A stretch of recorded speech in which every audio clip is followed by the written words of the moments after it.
അനീഷിന്റെ അടുത്ത് എന്താ കാണിച്ചത്? കൈയും കലാശവും കാണിച്ച് ഈ ചായാന്നും വിളിച്ച് ഇങ്ങനെയും കാണിച്ചു. ഇന്ന് വീട്ടിൽ വലിയ അടി നടക്കുന്നുണ്ട്. അതായത് അനുമോളും ബിൻസിയും തമ്മിൽ വലിയ അടി നടക്കുന്നുണ്ട്. അത് അനീഷിന്റെ പേരും ചൊല്ലിയാണ്. അതായത് അനീഷ് നീ എന്തിനും അങ്ങനെ മോഹിപ്പിച്ചു എന്ന് പറഞ്ഞിട്ടാണ് ഇത് ചെയ്യിപ്പിക്കുന്നത്.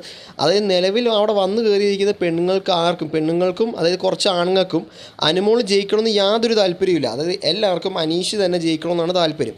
അതായത് അനുമോളെ എങ്ങനെ ഡീഗ്രേഡ് ചെയ്യാം, അതായത് എങ്ങനെ മെൻ്റലി ഡൗൺ ചെയ്യാമെന്ന് ഓർക്കാണ് മാക്സിമം നടക്കുന്നത് ഇവർ. പ്രത്യേകിച്ച് ബിൻസി ശൈത്യക്കൊന്നും അങ്ങോട്ട് ദഹിക്കുന്നില്ല. അനുമോൾ ജയിക്കും എന്നൊരു സ്ഥിതി ആയപ്പോഴത്തേക്കും അങ്ങോട്ട് ദഹിക്കുന്നില്ല.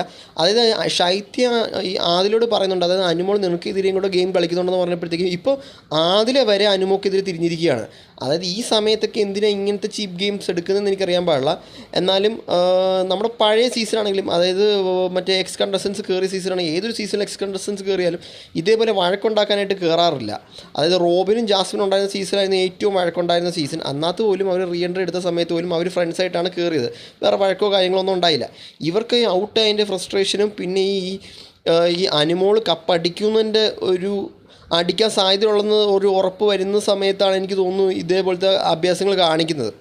അതായത് ബിൻസി ഇപ്പോൾ വീട്ടിൽ അനുമോളെ തല്ലാൻ വരെ ഞാൻ ആ വീട്ടിലുണ്ടായിരുന്നു, നിന്നെ അടിച്ചിറക്കിയെന്ന് പറഞ്ഞിട്ട് ആ ഒരു ഡയലോഗൊക്കെ ഇറക്കുന്നുണ്ടായിരുന്നു അനുമോൾ. അതിനെ സപ്പോർട്ട് ചെയ്ത് അക്ബറും വരുന്നുണ്ട്.